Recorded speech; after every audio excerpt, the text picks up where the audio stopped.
میں رات کا ایک واقعہ سنتا ہوں ایمانداری سے. رات کو میرا جرمن جب میری ویڈیو لانچ ہوئی تو جرمن وہ پہنچ گئی ویڈیو, یہ جو ڈاکیومنٹری یہ ڈاکومنٹری تھی. تو میرے دوست نے مجھے فون کیا کہ یار آپ کی یہ ایک ویڈیو گھوم رہی ہے. میں کہا یہ تو ابھی چند دن ہوئے بیٹی. اس نے کہا ایمانداری سے کہہ رہا ہوں کہ سچی بات ہے کہ اب سوچنا چاہیے کہ اگر کوئی شخص عیسائیت میں پیدا ہوا ہے تو اس کو ضروری عیسائی ہی رہنا چاہیے. چونکہ ہمارے باپ دادا ان پڑھ تھے, انہیں نہ مرزا صاحب کی کتابیں پڑھی تھی, نہ ان کو علم تھا, اور اس لیے ہم ادھر پڑے رہے ہیں.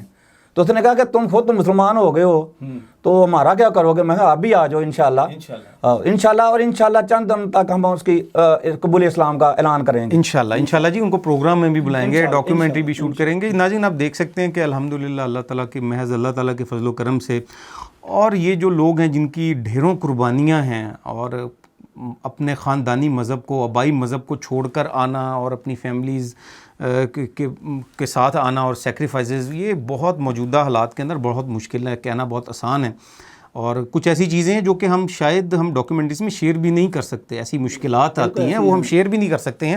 تو ناظرین آپ دیکھ سکتے ہیں کہ الحمدللہ اللہ تعالیٰ کے محض فضل و کرم سے جو ہے یہ جو ہمارے ویڈیوز ہیں, ڈاکیومنٹریز ہیں, لوگوں تک پہنچ رہی ہیں اور قادیانیوں کی ہدایت کا بھی سبب بن رہی ہیں, مسلمانوں کے ایمان کے تحفظ کا بھی سبب جو ہے یہ بن رہی ہیں.